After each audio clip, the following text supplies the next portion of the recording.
Shalom Bapak Ibu dan saudara-saudara sekalian. Kembali lagi kita akan membahas bagian dari pendalaman Alkitab yang sekarang sudah sampai di pasal kelima. Pada kesempatan minggu yang lalu kita sudah menyelesaikan Amos pasal 4 yang membahas teguran dan peringatan Tuhan kepada bangsa Israel karena masalah kerusakan moral mereka yang meninggalkan Tuhan dengan cara ketidakadilan yang mereka lakukan. Kita sudah melihat bahwa melalui Nabi Amos, Tuhan itu memperingatkan bangsa itu tentang kelaparan, kekeringan, hama, penyakit, dan bencana. Tetapi mereka itu tetap tidak mau merespon panggilan pertobatan dari Tuhan. Berkali-kali Tuhan itu berbicara, tetapi mereka tidak kembali kepada Tuhan. Bangsa Israel itu menolak suara Tuhan yang datang kepada mereka. Dengan suara peringatan yang diberikan kepada mereka, kita bisa melihat bahwa Allah itu adalah Allah yang adil, yang memperingatkan, tetapi juga mengadili mereka yang tidak mengindahkan peringatan Tuhan. Ya, hari kita akan membahas Amos pasal 5 secara umum yang berbicara tentang ratapan, ajakan Tuhan kepada mereka untuk mencari Dia. Tuhan itu ingin bangsa Israel itu melakukan keadilan, kebenaran, dan pertobatan yang sungguh-sungguh. Kita akan mulai melihat bagian pendalaman kita di saat ini, namun sebelum itu mari kita berdoa memohon tuntunan kuasa Tuhan. Ya Tuhan, terima kasih, kami mengucap syukur untuk kesempatan yang Tuhan berikan bagi kami di saat yang hari ini. Kami boleh belajar bersama-sama kembali lewat apa yang Tuhan mau untuk kami perhatikan lewat pembelajaran Alkitab, pendalaman Alkitab yang akan kami sama-sama belajar di saat siang hari ini. Tolong kami ya Roh Kudus, apa yang kami dapatkan di siang hari ini menjadi satu kesadaran di dalam diri kami, dan juga boleh menjadi teguran yang nyata di dalam hidup kami, sehingga apapun yang kami lakukan, kami boleh hidupi itu di dalam kasih dan kesadaran kami kepada Tuhan sendiri. Mengucap syukur untuk kesempatan di saat ini, tolong kami ya Roh Kudus, kami hanya di dalam nama Yesus kami berdoa. Amin. Bapak Ibu dan saudara-saudara sekalian, Amos pasal 5 ini kita akan melihat bagian-bagian yang akan kita pelajari di dalam Amos pasal 5 ini dengan beberapa bagian yang akan kita lihat bersama-sama. Kita akan memulai Amos pasal 5 ini dari ayat 1 sampai ayatnya yang ketiga. Kita akan melihat bahwa Amos pasal 5 ini dimulai dengan sebuah ratapan, Bapak Ibu. Kita dapat melihat bahwa Nabi Amos itu sendiri sedih karena keadaan umat. Ayat 1 sampai 3 ada ratapan tentang Israel yang disampaikan oleh Nabi Amos dengan sangat jelas. Jika kita melihat arti ratapan, kita akan menemukan bahwa bagian ini sebenarnya menggambarkan nyanyian duka yang biasanya dipakai saat seseorang itu sudah meninggal. Ya, meskipun Israel itu belum hancur, Amos itu berbicara seolah-olah bangsa Israel itu sudah mati. Bagian ini menunjukkan dengan jelas bahwa hukuman Allah itu sudah pasti terjadi, sehingga kehancuran atas mereka itu terasa seperti sudah terjadi. Ya, kesamaan tentang ratapan ini juga bisa kita lihat di kitab-kitab lain seperti kitab Yeremia dan Yeskel yang banyak membahas tentang ratapan. Di ayat kedua dan ketiga kita bisa melihat ya, di sana ada kehancuran itu sudah seperti terjadi, dan kenyataan Israel itu mengalami kekalahan yang besar itu sudah pasti terjadi. Makanya di sana kan dikatakan telah reba anak darah Israel tidak akan bangkit lagi. Dari bagian ini kita bisa melihat kenyataan yang berkaitan dengan nyanyian duka untuk seorang pahlawan atau bangsa yang kalah dalam perang. Artinya Israel itu akan mengalami kehancuran yang menyedihkan. Bangsa yang digambarkan seperti perempuan muda ini tidak menekankan kesucian Israel, tapi sebenarnya menunjukkan bahwa bangsa yang dulu kuat itu akan mengalami kejatuhan. Ada penekanan bahwa kenyamanan dan kekuatan mereka itu tidak membuat mereka itu bertahan. Mereka akan jatuh karena menolak Allah. Amos menggambarkan kekalahan militer yang besar itu dikatakan bahwa kota yang maju dengan 1.000 orang itu akan tinggal 100. Ada gambaran dari kerugian besar dalam peperangan.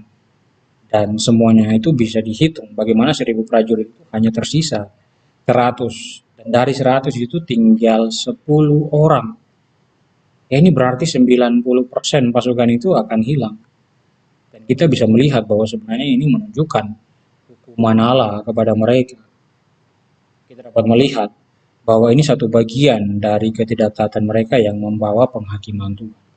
Dari ayat 1 sampai 3 ini kita bisa melihat bahwa ratapan dari Amos ini bukan hanya merupakan ungkapan kesedihan, tetapi juga mengandung peringatan Tuhan yang sangat serius tentang kepastian penghakiman yang akan terjadi.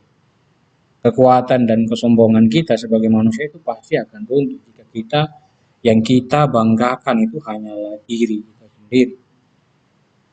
Kita bisa belajar bahwa Tuhan itu menegaskan keadilannya. Ya, Dia adalah Allah yang adil.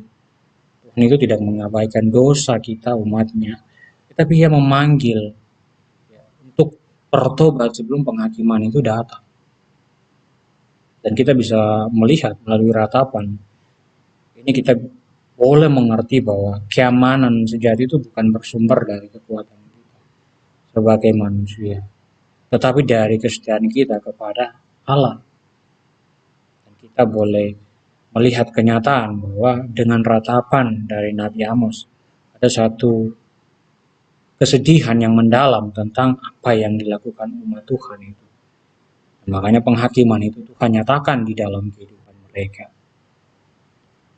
Dan kita akan melihat bagian selanjutnya Bapak Ibu, terutama dari bagian ayat 4 sampai dengan ayat 6, kita melihat di sana bahwa ini adalah bagian dari pesan Tuhan yang disampaikan melalui Nabi Amos. Di bagian ini kita melihat bahwa Allah itu memberikan jalan keluar.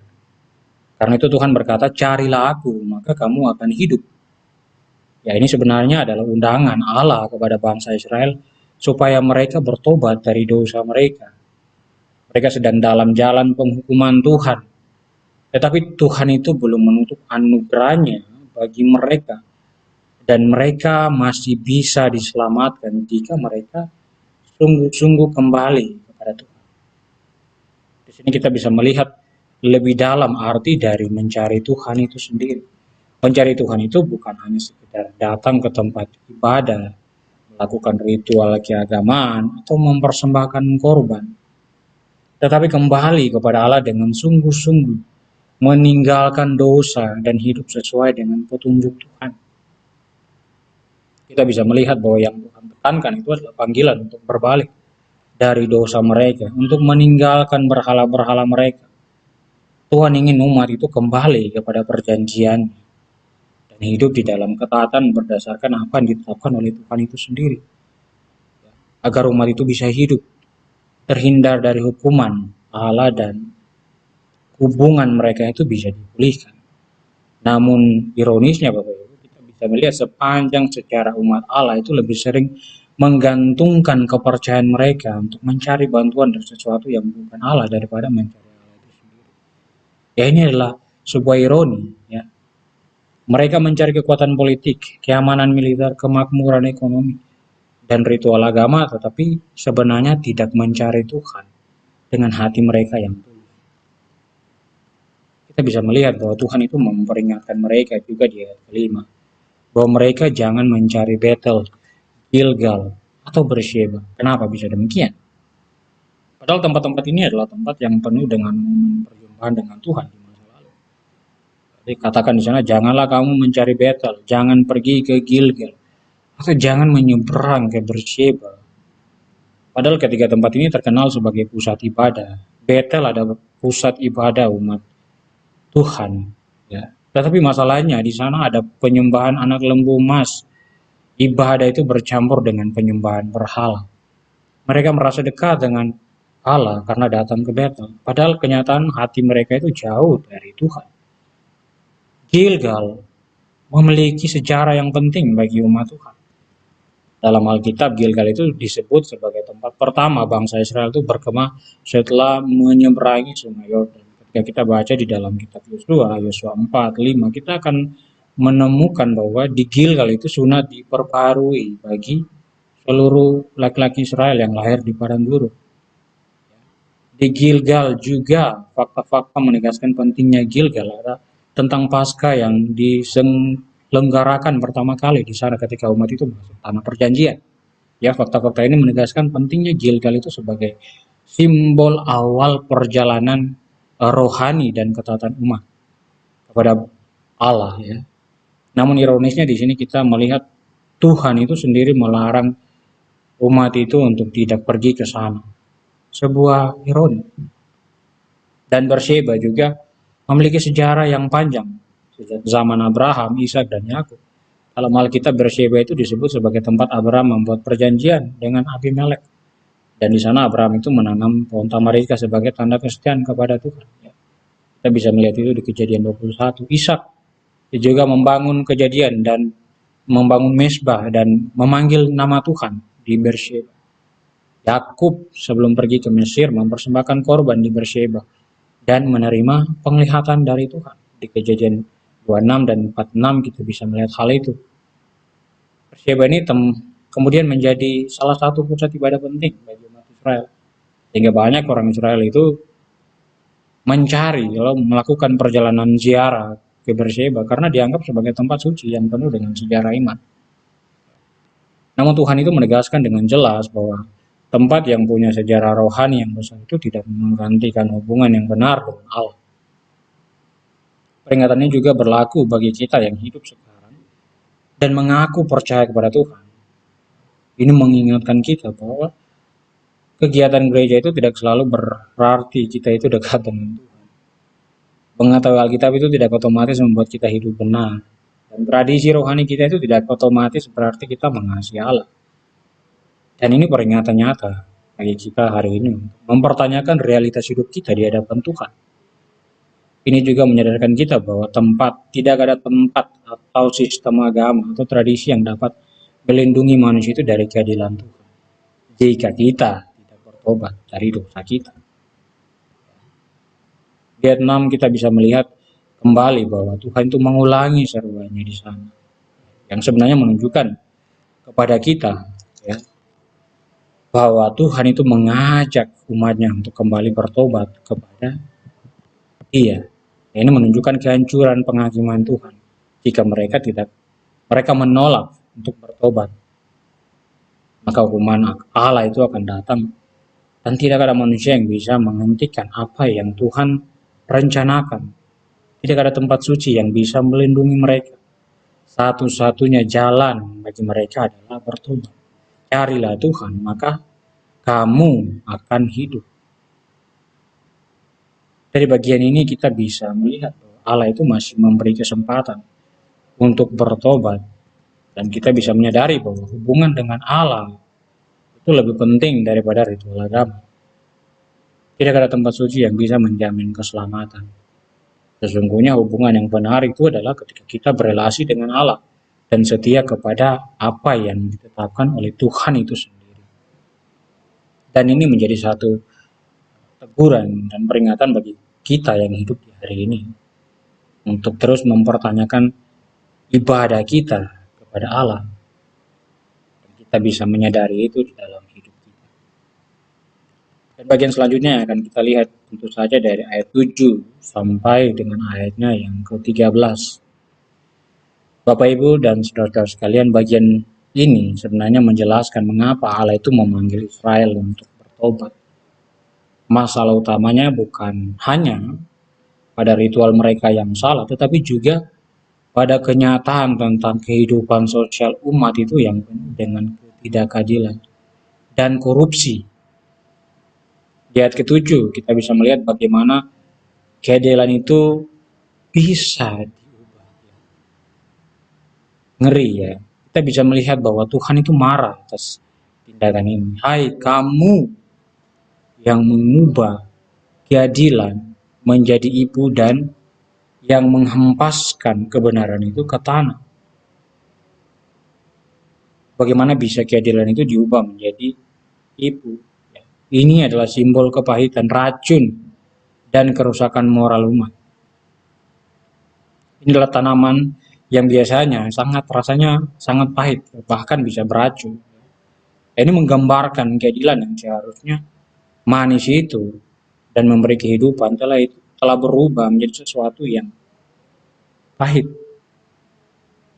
Dengan kata lain kita bisa melihat bahwa telah terjadi tindakan yang sangat korup. Ya, orang miskin itu ditindas dan hukum itu diputarbalikan. Umat Tuhan itu tidak hanya melakukan dosa pribadi tetapi juga merusak seluruh sistem keadilan itu sendiri.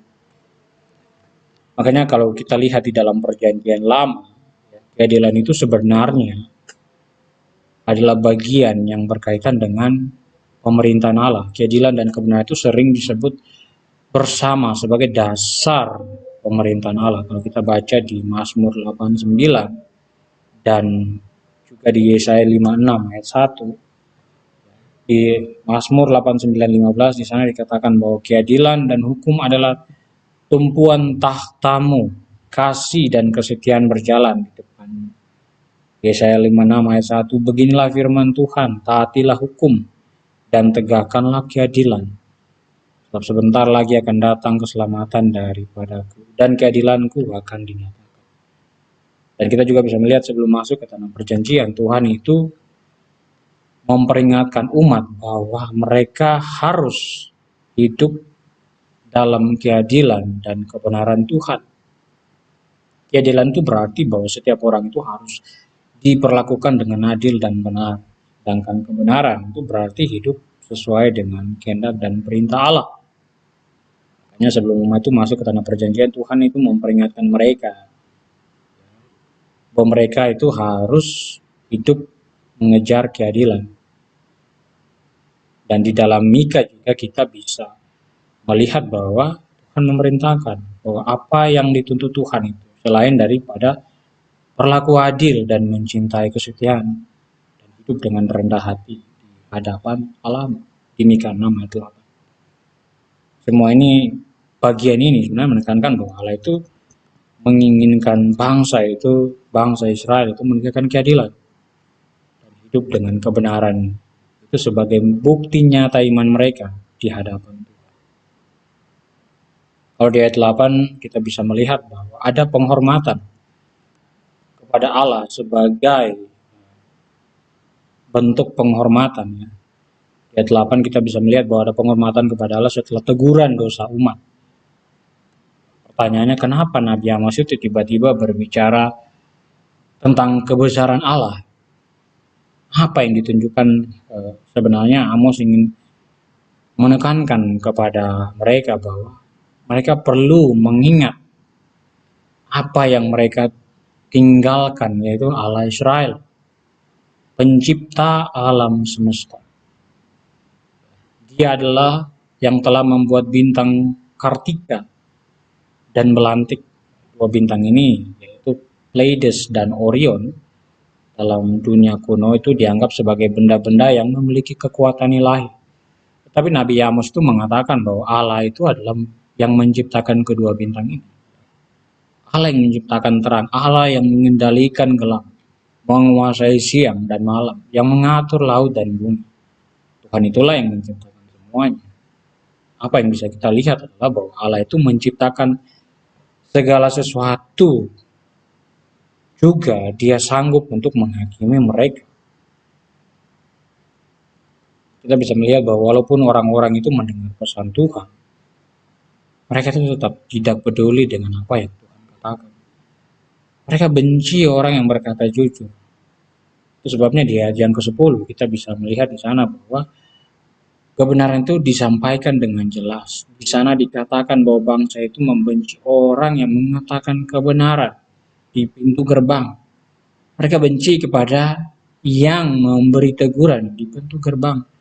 Dan mereka keji kepada yang berkata dengan tulus ikhlas.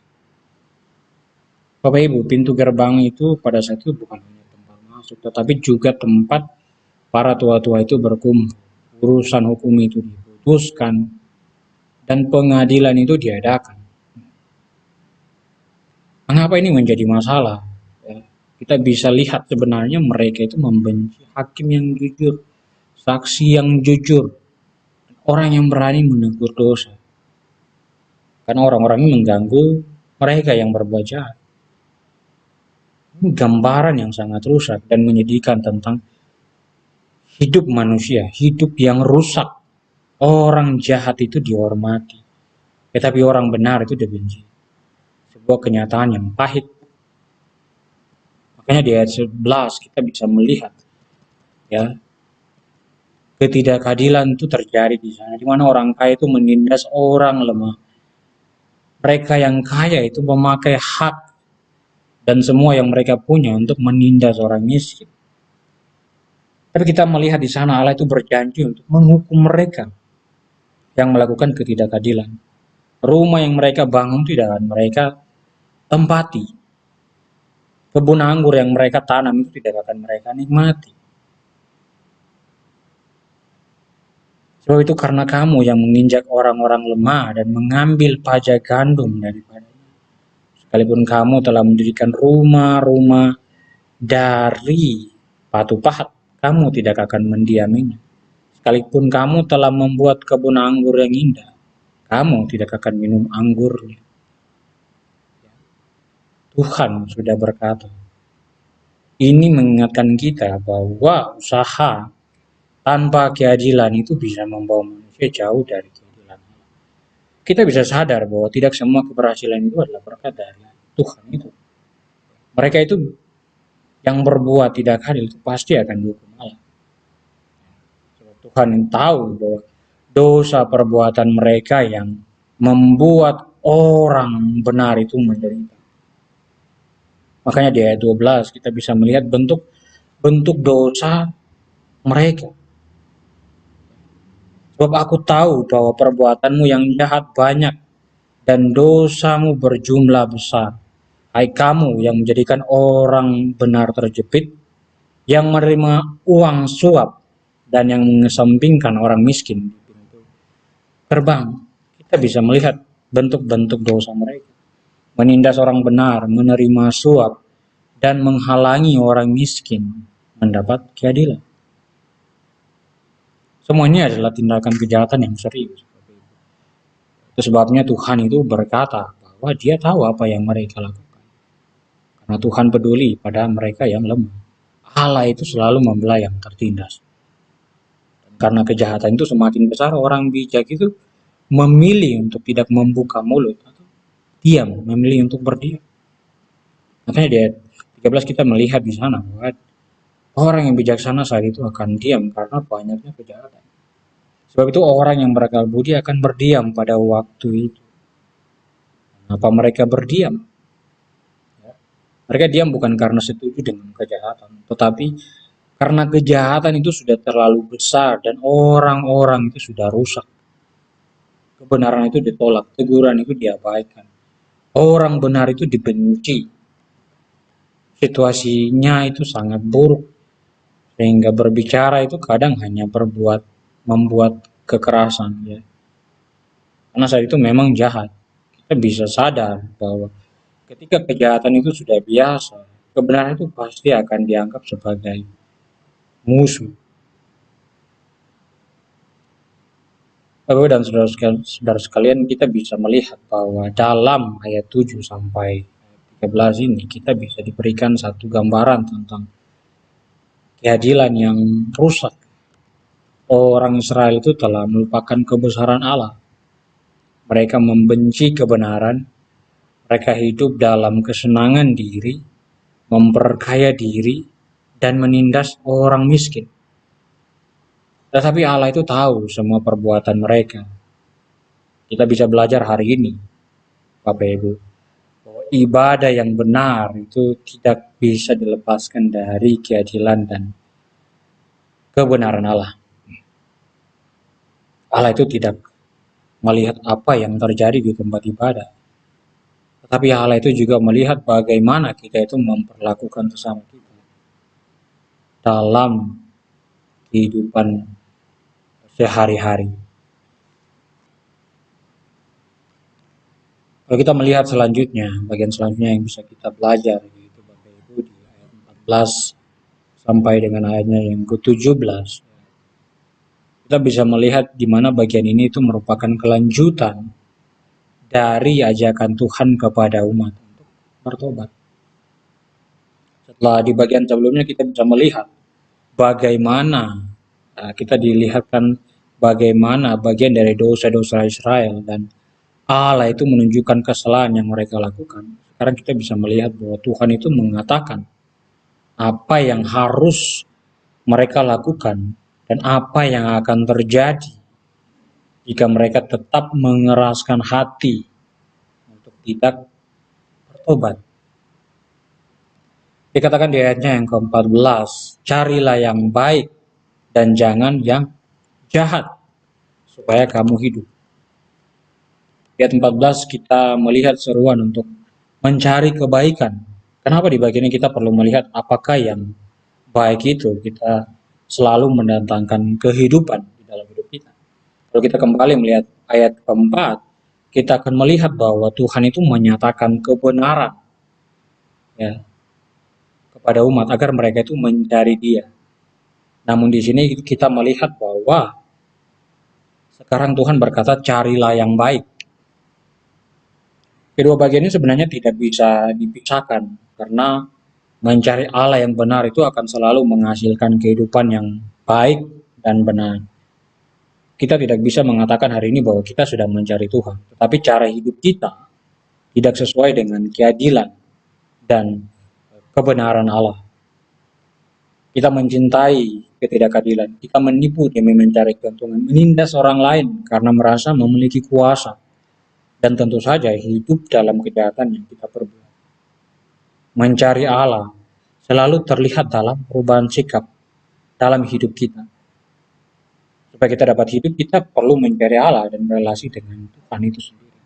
Hidup yang sejati itu bukan ketika kita hidup dalam relasi dengan Tuhan karena kita banyak melakukan tindakan-tindakan agamawi, tetapi karena kita berelasi dengan Dia dalam kehidupan kita sehari-hari. Karena hanya dengan relasi itu Tuhan ada di dalam hidup kita, dalam penyertaannya. Dan inilah yang seharusnya menjadi kebutuhan kita sebagai manusia, bukan karena kekuatan kita, kekayaan kita, ekonomi kita, atau sesuatu yang lain, tetapi relasi dengan Tuhan itu sendiri. Carilah yang baik, yang benar, yang Tuhan mau untuk kita lakukan. Kita juga bisa melihat bahwa ada bagian teguran dari Nabi Amos di dalam bagian ini yang menyentuh kemunafikan umat itu sendiri. Ya. Mereka selalu mengakui bahwa Tuhan bersama mereka, tetapi hidup mereka itu tidak menunjukkan apa yang mereka katakan. Bertentangan. Ada anggapan bahwa karena mereka itu adalah umat perjanjian, Allah itu pasti memihak kepada mereka. Tetapi mereka lupa bahwa hubungan perjanjian itu tidak bisa dilepaskan dari kesetiaan, ya, ketaatan dan pertobatan mereka kepada Tuhan. Kalau hari ini mungkin kita tidak bisa hanya mengandalkan identitas rohani kita. Kita adalah orang Kristen sejak lahir, aktif di gereja, dan rajin pergi ke gereja. Tidak bisa seperti ini. Bagian-bagian ini tidak ada artinya jika hati kita itu jauh dari Tuhan. Yang ke-15, umat itu diingatkan untuk membenci kejahatan dan mencintai yang baik. Tuhan menekankan di sana, bencilah yang jahat dan cintailah yang baik, dan tegakkanlah keadilan di pintu gerbang. Kita harus mencintai, menegakkan keadilan. Ini menjadi peringatan bagi kita bahwa Allah itu tidak peduli dengan apa yang kita lakukan di tempat ibadah, tetapi dengan bagaimana kita itu memperlakukan orang lain. Dan kita melihat bahwa hanya dengan melakukan keadilan dan kebenaran, kasih karunia Tuhan itu dinyatakan. Ya. Hanya dengan itu Tuhan menyatakan anugerahnya. Mungkin Tuhan akan mengasihi sisa-sisa keturunan Yusuf. Ya, pernyataan ini sebenarnya membawa kita untuk kembali melihat bahwa meskipun hukuman itu akan datang atas umat, tetapi Allah itu tetap akan memelihara sebagian umatnya. Dan Dan ini sebenarnya adalah bagian dari bukti dan tindakan kasih karunia Allah di dalam umatnya itu sendiri. Keadilannya yang memang menghukum dosa, tetapi kasih karunia-Nya itu selalu dinyatakan untuk memelihara sisa umat Tuhan yang benar-benar percaya kepada Dia. Dan kalau kita melihat di bagian ayatnya yang ke-16, Tuhan itu mengatakan bahwa akan ada ratapan yang besar. Ratapan itu akan memenuhi segala tempat yang biasanya umat itu lalui. Memenuhi segala tempat, baik di jalan-jalan, pasar-pasar, maupun di desa-desa. Jumlah kematian dan kehancuran itu akan sangat begitu besar, banyak. Sehingga para peratap itu akan sangat dibutuhkan. Ini menggambarkan betapa besarnya penghakiman yang Tuhan itu nyatakan. Begitu besarnya ratapan pada saat itu sampai tempat yang biasanya menjadi tempat panen dan sukacita, itu pun menjadi tempat tangisan dan duka cita. Ya, Allah itu sedang mengembalikan apa yang mereka pikir baik dalam pandangan mereka. Mereka yang hidup dalam kenyamanan dan menikmati kemakmuran itu akan mengalami kesedihan yang besar. Dan Tuhan itu mengatakan bahwa Dia sendiri yang menghakimi mereka. Aku akan berjalan dari tengah-tengahmu. Ya, ini sebenarnya membawa kita kepada peristiwa yang mengingatkan kita di Mesir, ya. Ketika Allah itu melewati bangsa Mesir itu untuk menghukum mereka. Dan sayangnya di bagian ini, ironinya, sekarang mereka menjadi sama seperti Mesir. Ini adalah peringatan keras yang Tuhan nyatakan sendiri kepada mereka. Dari bagian-bagian ini, dari ayat 14 sampai ayatnya yang ke-17, kita dapat melihat Bapak Ibu bahwa Allah itu menuntut umatnya untuk berbuat baik. Allah itu mau untuk mereka melakukan kebaikan, mencintai kebaikan. Allah menginginkan mereka untuk menegakkan keadilan di tengah-tengah umat. Allah akan menyelamatkan setiap mereka yang percaya kepadanya. Dan Dialah hakim yang adil. Dan kita juga bisa mengambil bagian ini bagi kita hari ini. Untuk melihat bahwa Allah itu menghendaki apa yang baik untuk kita lakukan. Untuk kita bisa lakukan di dalam hidup kita hari ini. Dan itu yang perlu kita lakukan. Karena Tuhan itu mau kita untuk melakukan apa yang baik dan benar di hadapan Dia. Carilah yang baik dan jangan yang jahat. Ibu. Itu yang bisa kita sama-sama lihat. Di bagian selanjutnya yang tentu saja yang bisa kita lihat, yaitu dari ayatnya yang ke-18 sampai dengan ayatnya yang ke-27. Di bagian-bagian ini kita akan melihat bahwa Allah itu menolak dua kesalahpahaman besar Israel. Ya, yang pertama, umat itu mengira bahwa hari Tuhan itu akan menjadi hari kemenangan bagi mereka. Yang kedua, mereka juga mengira bahwa ibadah dan korban-korban mereka itu benar-benar menyenangkan Allah. Meskipun mereka itu hidup dalam dosa. Padahal kenyataannya itu tidak seperti itu.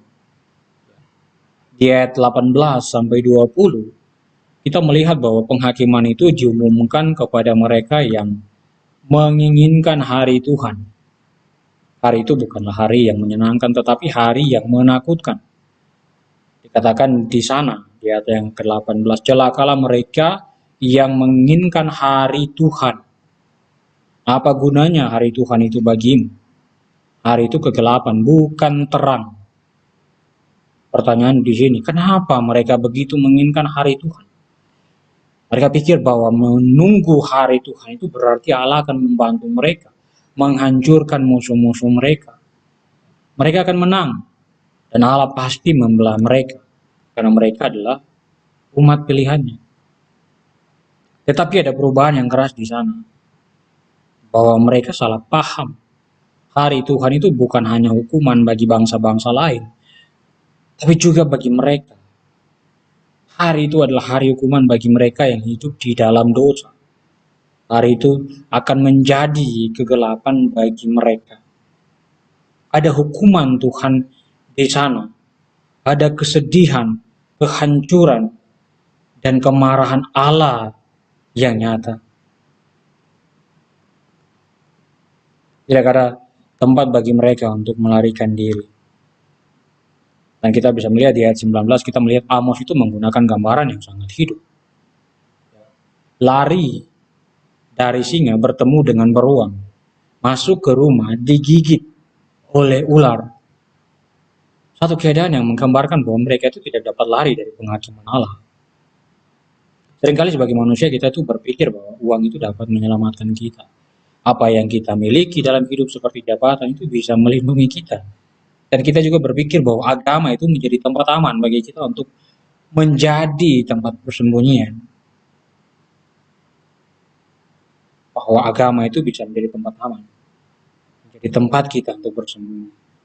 Tapi sebenarnya tidak demikian. Oleh apa yang kita dapatkan di sini, kita bisa melihat bahwa kenyataan bahwa Allah itu adalah hakim yang adil. Tidak ada tempat perlindungan yang aman bagi kita selain daripada bertobat dan kembali kepada Allah. Di ayat yang ke-20 kita melihat satu pengulangan mengenai penghakiman atas Israel.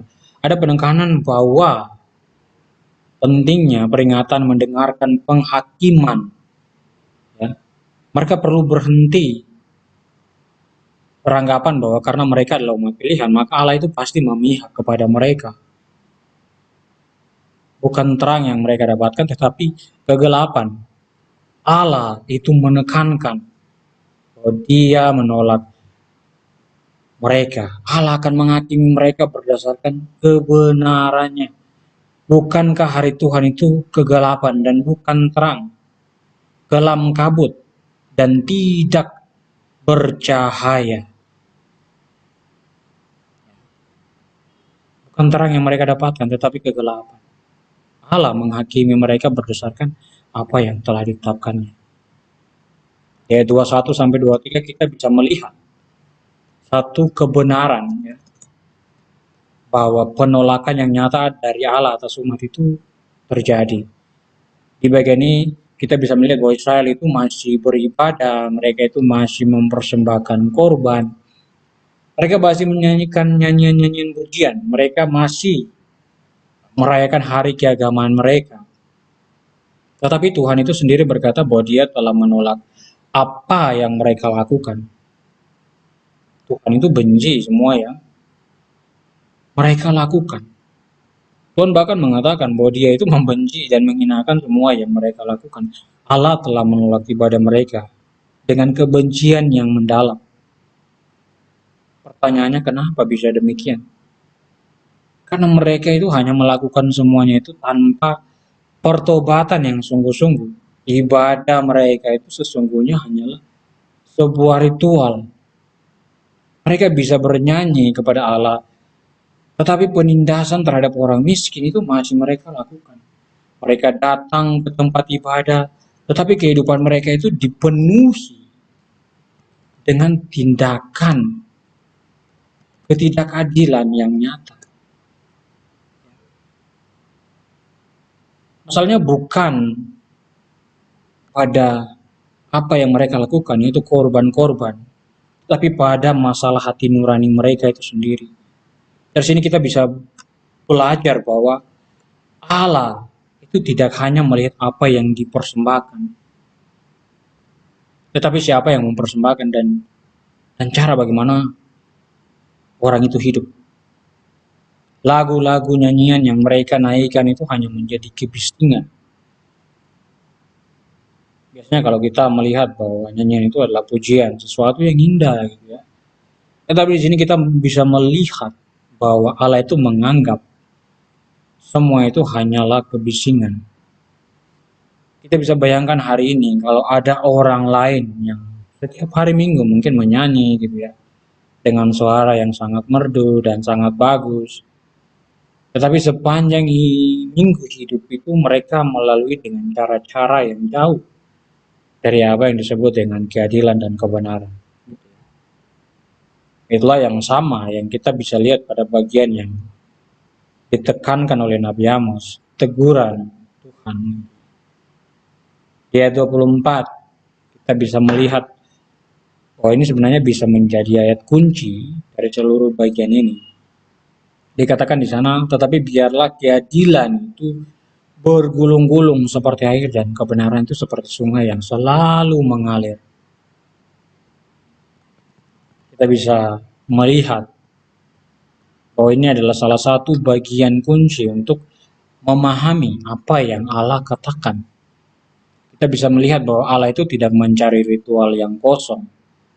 Allah tidak mencari upacara yang megah dan nyanyian yang indah, tetapi yang Allah cari itu adalah keadilan, kebenaran, kehidupan yang sesuai dengan kehendak Tuhan itu sendiri.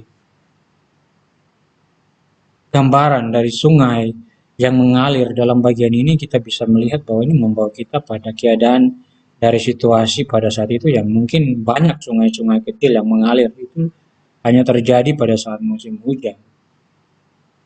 Dan sebenarnya lewat bagian ini kita bisa melihat bahwa Allah itu menginginkan keadilan itu terus mengalir, tidak hanya musiman, tidak sesekali muncul. Ya, dengan kata lain, keadilan itu harus menjadi gaya hidup, bukan hanya kegiatan yang sesaat gitu ya. Makanya di ayat 25 kita bisa melihat bahwa satu teguran bahwa sejak awal kita bisa melihat Allah itu mengingatkan bangsa Israel mengenai perjalanan mereka di padang gurun dengan kenyataan mengenai persembahan itu. Pertanyaannya bukan berarti mereka itu tidak pernah mempersembahkan korban, tetapi maksudnya adalah bahwa sejak awal korban itu bukanlah esensi yang utama. Apa yang Allah cari sejak awal itu sebenarnya adalah iman mereka, ketaatan kepada apa yang Allah katakan, hubungan dengan Dia. Korban itu sendiri adalah ekspresi dari hati yang taat. Itu sebabnya kalau kita lihat di ayat 26, kita bisa melihat tingkah laku dari penyembahan berhala dari umat yang tersembunyi itu terjadi. Israel itu mengaku mereka itu menyembah Tuhan. Tetapi dalam posisi yang sama mereka itu juga membawa berhala-berhala mereka. Dan di sini kemungkinannya yang dimaksudkan adalah dewa-dewa yang berhubungan dengan dewa Asyur dan Babilonia itu sendiri, yang diasosiasikan dengan planet Saturnus, yaitu Sikut dan Kiun. Di sini kita melihat masalahnya bukan karena mereka itu menyembah patung, tetapi kita juga bisa melihat bahwa hati mereka itu terbagi. Mereka ingin menyembah Tuhan, tetapi mereka juga ingin menyembah berhala sekaligus.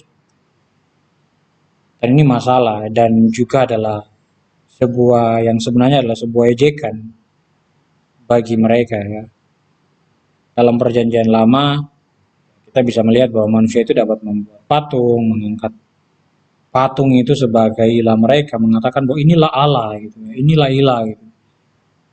Amos menunjukkan betapa bodohnya mereka yang menganggap, yang menyembah berhala Allah itu sebagai Allah ilah mereka. Allah yang benar itu adalah Allah yang menciptakan manusia, tapi mereka itu justru menciptakan berhala. Mereka menciptakan sesuatu yang bukan Allah. Dan kalau kita lihat di bagian ayatnya yang ke-27, kita bisa melihat bahwa hukuman Tuhan itu terjadi atas mereka. Tuhan menyatakan bahwa Dia akan membawa mereka ke dalam pembuangan, jauh ke seberang Damsyik. Dikatakan di sana, dan aku akan membawa kamu ke dalam pembuangan jauh ke seberang Damsyik. Bagi para pendengar pada saat itu, ini berarti bahwa bangsa Asyur itu akan datang membawa bangsa Israel ke dalam pembuangan, dan terbukti sesuai apa yang Allah itu katakan. Pada tahun 722 itu kerajaan utara itu jatuh ke tangan Asyur, dan kita melihat di sini bahwa pembuangan itu merupakan salah satu kutuk terbesar dalam perjanjian Allah dan Israel. Mereka kehilangan tanah perjanjian, kehilangan rumah, dan hidup jauh dari negeri yang dijanjikan Allah kepada mereka. Bapak dan saudara-saudara sekalian, dari apa yang kita bahas pada bagian ayat 18 sampai 26 ini, kita bisa melihat mengenai apa yang Tuhan tekankan itu sudah sangat jelas. Bahwa kebenaran mengenai apa yang Tuhan mau untuk mereka lakukan itu adalah mereka menantikan hari Tuhan. Tetapi Tuhan berkata, justru penghakimanlah yang mereka dapatkan. Dan Allah itu telah menolak semua ibadah mereka. Allah itu adalah Allah yang menginginkan keadilan dan kebenaran. Bukan hanya ritual kosong. Allah itu adalah Allah yang adil, yang mencari ketaatan. Bukan hanya korban kosong. Dan kita bisa melihat hidup bangsa ya, Israel, umat Tuhan itu penuh dengan penyembahan berhala. Dan itu sebabnya mereka akan dibuang ke negeri asing. Dan sejauh dari bagian-bagian yang kita bisa belajar, intinya itu adalah bahwa dari semua ini kita bisa dapatkan bahwa kita bisa belajar bahwa ibadah yang sudah itu tidak hanya terlihat melalui apa yang nampak secara ritual, tetapi dalam kehidupan sehari-hari, di mana tindakan-tindakan keadilan dan kebenaran dari Allah itu perlu kita lakukan. Maka penting dari itu bagi kita hari ini untuk memperhatikan hidup kita, pada posisi mana kita itu berdiri. Kita bisa menjalankan rutinitas agama kita hari ini, agamawi kita hari ini. Kita bisa menjalankan semua ritual-ritual yang secara kasat mata itu terlihat baik. Ibadah kita, penyembahan kita, hidup kita itu dalam pandangan orang itu terlihat baik. Tetapi dalam realitas sehari-hari, tindakan kita kepada sesama itu dipenuhi dengan ketidakadilan yang nyata. Dan kebenaran itu tidak kita lakukan. Dan ini sebenarnya menjadi satu teguran bagi kita untuk melihat apa yang menjadi jati Tuhan. Bahwa Tuhan itu menginginkan setiap kita hari ini hidup di dalam kesadaran, pertobatan, teguran, kasih kepada sesama. Dan kita perlu memperhatikan itu. Biarlah apa yang menjadi dasar dari pendalaman kita di saat siang hari ini menolong kita untuk terus memperhatikan apa yang Tuhan mau untuk kita lakukan. Keadilan dan kebenarannya itu perlu kita perhatikan di dalam hidup ini. Biarlah ini menolong kita, dan biarlah Tuhan yang terus memampukan kita, Roh Kudus yang terus menolong kita di dalam menjalani kebenaran Tuhan di dalam hidup kita. Mari kita berdoa. Tuhan, terima kasih, kami mengucap syukur untuk bagian yang boleh kami renungkan saat ini. Kiranya Allah Roh Kudus, Tuhan yang terus mau menolong kami di dalam bagian perenungan yang boleh kami belajar dari pendalaman Alkitab di saat ini. Tolong kami terus di dalam pendalaman Alkitab yang akan kami lakukan di masa yang akan datang. Biarlah lewat bagian-bagian ini umat Tuhan selalu disadarkan tentang keadilan Allah, kebenaran Allah, apa yang Engkau mau di dalam kehidupan kami ya Tuhan, untuk kami lakukan, untuk kami pertimbangkan, melakukan apa yang baik dan berkenan di hadapan Tuhan. Biarlah Roh Kudus yang selalu menegur kami dan membawa kami kepada keadilan dan kebenaran Tuhan. Biarlah kami hidup di dalam kasih dan kebenaran, dan apa yang Tuhan mau untuk kami perhatikan di dalam hidup ini. Kami bersyukur untuk bagian dan pembelajaran dari pendalaman Alkitab di saat ini. Kami serahkan waktu kami selanjutnya ke dalam tangan kasih Tuhan. Biarlah Tuhan terus mau menolong kami di dalam hidup kami untuk memperhatikan cara di mana kami hidup terhadap Engkau dan terhadap sesama. Memperhatikan keadilan dan kebenaran-Mu di dalam hidup ini. Roh Kudus tolong kami, Roh Kudus tuntun kami. Di dalam nama Tuhan kami Yesus Kristus, Tuhan dan Juru Selamat hidup kami sudah berdoa. Amin. Tuhan memberkati kita sekalian.